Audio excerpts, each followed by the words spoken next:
Anyway, all right. So people on my YouTube were asking me to do updated build video or just asking how to build things right now. So I figured I'd do that. Starting out with warriors. I'm going to go ahead and go into the auto attack warriors like Bellona, Erlang, and Osiris. I think this is a pretty good build that you go for them with the buffed Shogun's Kasari.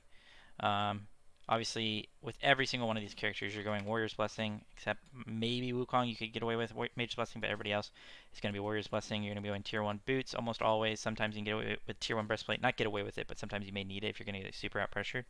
But this would be the build. And then your relic choice is completely preference. You can still stick to teleport. However, I've been playing around with sprint, meditation, even blink on some characters, but on Bellona I'd probably go sprint or meditation or something like that. Probably sprint though. So it would just be that. This is the auto attack warrior build. So we're going to be going into either warrior tabi or ninja tabi. On Bellona I do like ninja tabi. However, I do see the benefit of warrior tabi just because you don't really hit hard at all in the auto trades when they have warrior's blessing. So warrior tabi is a little bit better for that.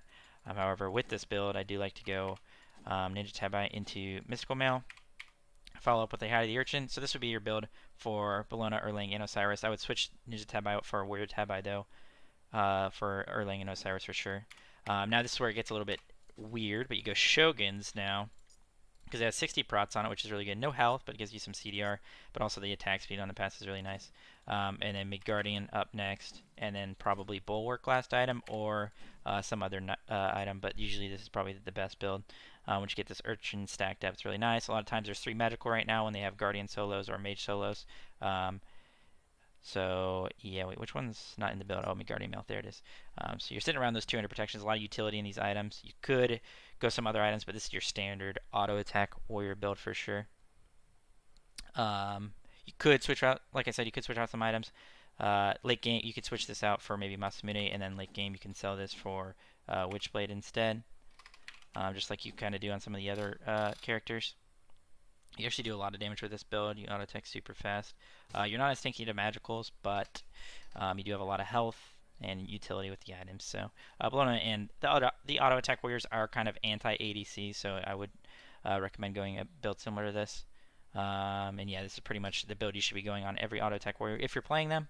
As far as ability based warriors go, we'll just go on Kukulkan real quick. Gonna be a little bit different. Start is gonna be the same, like I said, Warrior's Blessing.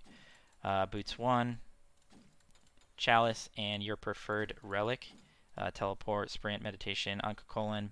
But on Kukulkan you don't really want med, but on some of the other ability-based warriors you would. So it's called Heavenly, I always forget that. So you just want Heavenly on Kukulkan most likely. Boots, Warrior Tabi, of course. And now on Kukulkan you can kind of go Glad Shield because it works really well on him, even though Glad Shield's kind of fallen out of favor a little bit. However, on every other character, you're probably going to be going Breastplate, so I'm just going to have that here. Kukulkan's a little bit different. You could go Glad Shield, but I'm going Breastplate. Pestilence, if they have healing, like I said before, I didn't mention it, but if they have healers on their team, because healing is pretty relevant right now, you could definitely go Pestilence instead of Shoguns. You'll lose out on some attack speed, but still a good build, right?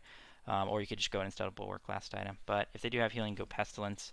If they don't have healing, then go Genji's Guard. Genji's is super sick right now. It gives you that full CDR when you have blue buff. Never run out of mana. The passive on this is insane. It's also really good magical resist. So, and then go into Hide the Urchin. Now, if your character like Hercules or Chalk or anything like that, you could go Shield of Regrowth. You make good use of that, and then I'll put you at full CDR when you don't have your blue buff. But usually in that 5th item slot, you want a Midgardian Mail just because it's really, really OP, and it's going to remain OP pretty much. It's going down 50 health, but 300 health is still really good. I like Hide the Urchin 4th because it gets you both prots, but also you can start stacking it immediately. And then your last item is definitely going to be situational, but a lot of times I like to go Masamune. Works really well on these ability-based characters, and it allows you to do this thing late game where you sell this for Witchblade, Wingblade, or maybe even, maybe you auto-attack a little bit, you can go Stone Cutting or something like that. You could also do that on Bellona, and this would be the full build. But like I said, it's probably not going to be Stone Cutting. It's probably going to be like Witchblade. And this will put you at 40% CDR when you don't have blue because you get 20 here, 10 here, 10 here. So it's pretty nice. In late game, you're not always going to have your blue buff. You're at 3,000 health basically on most of your ability-based characters. Plus you're at 210 physical, 150 magical. That's a good, nice little range there. And you have the utility from these items, which is cool as well. And yeah, you could also go Void Shield on this right here. Void Shield up here. If you're going Colon, he's a little bit different, like I said, because it's Gladiator Shield. Then you don't really need CDR on him because you just transform and you have 8 abilities anyway. You don't really need the CDR. So you could get away with going Glad Shield into like Urchin, into Mystical Mail, into like Pestilence or anything like that. Colon can kind of go whatever build he wants and still do pretty well. You could also go Void Shield. I've seen Deathwalker do that. Go Void Shield. Go like first item or whatever, which is nice. Like I said, you don't really need the CDR. So, Colon's a little bit different, but for most characters, you can go a build similar to this. But if you do go Void Shield last time, I recommend not selling your boots. So it would be something like this. So yeah, and those are all the warriors basically, and the assassins. Assassins are going to have similar builds as well. However, where it gets real fun, because what the meta is right now in solo is the guardians and the mages. So if you're playing a mage in solo, it's usually going to be a healer. So I guess we'll go straight to that real quick. Boots recently got buffed. However, if you're playing like Afro, Changa, or anything like that in solo, the build is going to be pretty similar as far as the start. You're going to have Warrior Tabi. If you're into a pretty bad matchup where they're going to outpressure you really hard and you don't want to get owned because you're a mage, you could go Breastplate 1. However, I do like just going boots. I don't think it's that big of a deal. You can just play under tower and clear the way with your ranged. And make sure you proc your Warrior's Blessing consistently with your ranged auto attacks. Chalice is just always good, even on these healers, just because it's infinite healing. You always have that, and you're going to get poked out early, so you're going to need that extra healing. So then I go Chalice. And then Teleport is a better option on these characters because they may have a rough laning phase. So you want to be able to make sure that you're always in lane and always defending your blue buffs and stuff like that so you don't get too far behind. However, I found that it's not always necessary, so you can go something like Heavenly. Sometimes Meditation's even good, really double down on that healing. Phantom if they're picking Odin to counter you, but that's pretty evident that you should do that. So then the build is going to be cooldown boots pretty much every time. You need that extra mana. 55 power is really good. It's going to help with your heals, the scaling on your heals, and everything like that. And then the cooldown, of course, is really nice. If you're into a physical, I go Breastplate almost always. The tier 2 of this is just too sick to pass up on. 20% CDR is always going to be good. But also, the reason Breastplate's so awesome is that you can go the tier 2 of this, which is, let's see here, Silver Breastplate. And it has 35 physical protections, but the real good part is the mana and MP5 that allows you to stay out forever. So that's why Breastplate's so good. If you're playing a character like Afro, then I go into Lotus Crown Afro or Changa or anything like that. Lotus Crown's really good. Into Rod of Asclepius. You want to get Rod of Asclepius right around here because that's when you're going to be joining the team fights around your 4th item and you're really going to be healing your teammates. So then it's going to be Asclepius right here. And then if you're taking a lot of magical damage, then you can look to maybe go a Void Stone. Void Stone's still good on Afro and Changa because they still do a decent amount of damage, and you can use your 2 to increase that. But if you're not taking magical damage, or don't even really have to worry about that, then you can go a different item. Something like Pythags is good. It's going to overcap you on CDR, but the utility on this for your team's nice. You could go, say you're getting hit hard by their ADC for some reason, and Guardian's an option. So something like that, but usually it's just going to be Void Stone here. And then last item, Rada Tuhiti.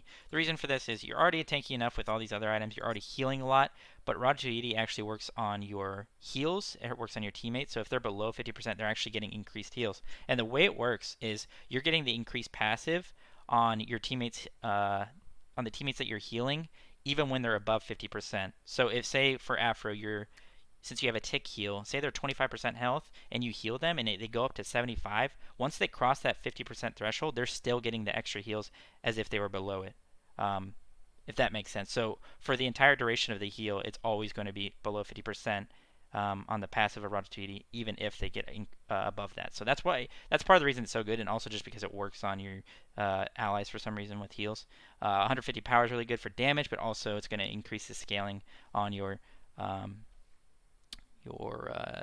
your back off, which you're going to be linked. And then also you can always go Soul Reaver because it helps with the back off damage as well. If you're linked to somebody and they, like a jungler, and they blink in and then you back off with the Soul Reaver proc, they're going to one-shot that character. So this would be the build. And for Chang'e, it's very similar, and Radatouille is still a really good pickup on Chang'e as well because she does a lot of damage and her ult will one-shot with it. But usually it's a little bit safer to go something like Void Stone. You can also get away with going Heart Word instead of going for a little bit more damage on your magical defense item. But this is good because you're going to be around your teammates for one. It also has the MP5, and it's just good defense. So that would be the build on Afro and Chang'e and characters like that you're playing in Soul Lane that are healers. Pretty straightforward, pretty simple. However, I guess I didn't really mention if you're going against a magical. If you're going against a magical and you're Chang'e, then go Voidstone first item. If you're going against a magical and you're Afro, go Genji's guard first item. You could also go Genji's on Chong. That's just whatever you like to do. But Void Stone actually lets you poke really well and do a lot of damage. So that would be if you're against a magical. And then last but not least, let's talk about the Guardians a little bit. A little bit different build from their mage counterparts in the magical soul lane. But for gods like Ardio, Sobek, Terra, Athena, things that you're playing in solo, Cerberus even, a pretty standard build, like what we talked about a while ago, is a Gem of Isolation character. So the only difference in these builds is going to be Gem of Isolation for a couple characters.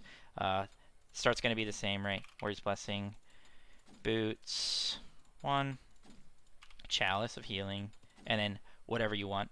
Like I said, personal preference, and also based on the character you're playing. If I'm playing Athena, I'm probably going Teleport, so I can ult across the map and immediately come back to lane and never have to worry about that. Always have that outplay and power play potential. So I'm probably going TP on Athena, but it's also based on your preference and what character you're playing, like I said. So TP on Athena, but other characters I'd go Sprint, maybe even Blink, like on Cerberus and stuff like that. Even Meditation, so I can stay in lane forever. Always going cooldown boots. I'm never going pen boots on pretty much anybody. If I'm against a physical, I'm going breastplate, magical, void stone, or Genji's. Likely Genji's. I like Genji's a lot more here.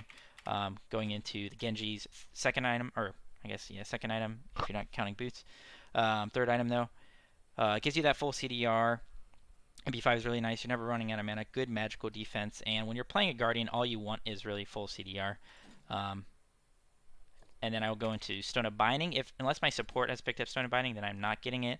I'm getting like Void Stone here maybe. And then I'm going to get into Midgardian Mail, and then I'll Hide of the Urchin. And this would be the pretty standard Guardian build right now. So this is for a character that doesn't want Gem of Isolation, a character that's a Guardian obviously.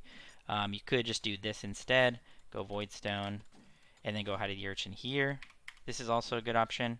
And then go Midgardian Mail, and then have whatever you want last item, completely situational. Could even go like a Soul Reaver last item. You're pretty tanky at this point, so I like that build as well. This is a pretty standard Guardian build. There's always those situational items as well that we've talked about, like Witchblade, Wingblade, Pythags, Bulwark of Hope. If you're just getting one shot by their magical and they have triple magical, stuff like that is always going to be situational. But for the core, pretty standard build that you're going to be going, it's basically this. And then the only difference for a character like Cerberus, as far as the build goes, is it's the same start like I talked about before. Only difference that you're going to be seeing is that instead of going, you can go Genji's here, but Void Stone's pretty good on Cerberus, allows you to one-shot. Urchin, instead of going like a Soul Reaver last time, even though you could, I'd suggest going something like Gem of Isolation. It helps his damage a lot.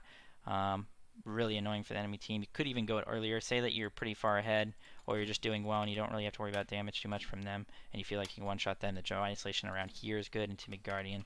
And then you'll have to call an audible because you probably can't get Urchin, so you'll probably just have to go Midgardian to like Mansell, and that's still a really good build. And then you can sell your boots for pen boots late game.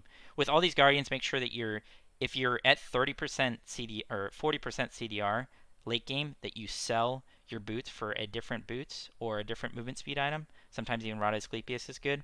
Or you can just go pen boots because you're going to be overcapped in CDR when you have your 500 pot, so you make sure you sell that out. And then also last but not least, I didn't really talk about, but Terra is a little bit different as well, because instead of going Gem of Isolation or really Soul Reaver, you just want to go Rod of Asclepius because she has healing and it's really good with her. But you can still go Asclepius on pretty much every Guardian in those situations if somebody else on your team doesn't have it, because Asclepius, even when you don't have healers, is really, really good because it increases everything. FG heals, increases your HP 5, your pots that you're using, your items that are healing you, your lifesteal, everything like that. So it's always going to be like a good item. Plus 90 power, 10 movement speed, 250 health. That's a good stats for that item. Not even including the passive. So yeah, that's basically it. That's how you build the characters in solo right now. Just a big overview. There's a lot of variety right now in solo for sure. So you don't have to stick completely to these builds. It's just really just a core overview and what you should be at least trying out and kind of getting the hang of. So yeah, that's pretty much it. Hope you guys enjoyed the video. Hope you guys learned a thing or two. If you do enjoy my content, my guides, my gameplays and everything like that, feel free to leave a like and a subscription. I really appreciate it. And I'll see you guys next time. Peace out.